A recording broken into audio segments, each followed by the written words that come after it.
নমস্কার, আজও একটা অঙ্ক নিয়ে এসেছি। অঙ্কটা বলা আছে কি 90টি চকলেট 160 টাকায় বিক্রি করে ব্যবসায়ীর 20% ক্ষতি হয়। 96 টাকায় কতগুলি চকলেট বিক্রি করতে হবে যদি তাকে 20% লাভ করতে হয়?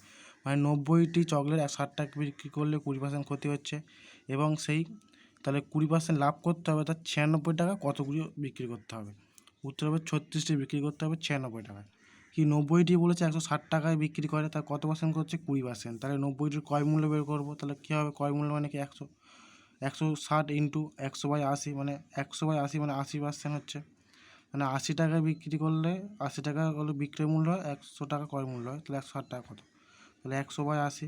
এই কাটাকুটি করি, এই শূন্য কেটে দিলাম, 8 1 8, 8 2 16, তাহলে কত? 200 টাকা হচ্ছে কি ক্রয় মূল্য। 90টির ক্রয় মূল্য 200 টাকা।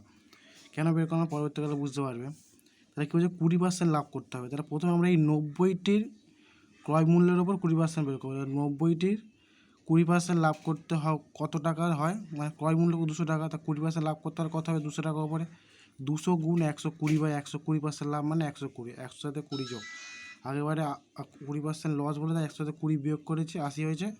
এবার 100 সাথে 20 যোগ করে 120, যদি কাটাকুটি 0 0 0 0, তাহলে কত? 12 2 24, 240 টাকা হচ্ছে কি বিক্রয় মূল্য। যদি তাকে 20% লাভ করতে হয় তাহলে 90টির দাম কত হবে? 240 টাকা। 90টির দাম 240 টাকা। তাহলে এখানে আমাদের উত্তর কী? উত্তর হচ্ছে কি যে 96 টাকায়। তাহলে 240 টাকায় কটা বিক্রি করতে হচ্ছে আমার? 90টি। তাহলে বলতে পারি 96 টাকা কতগুলি বিক্রি করে 20% লাভে?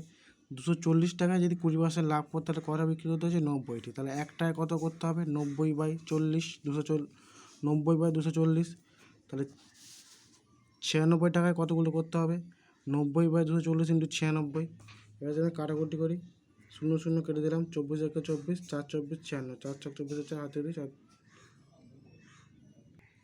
4 4 16 6 হাতে 1, 4 2 8 1 9, তাহলে কত হয়? 4 9 কত? 36টি। তাহলে উত্তর কত হলো?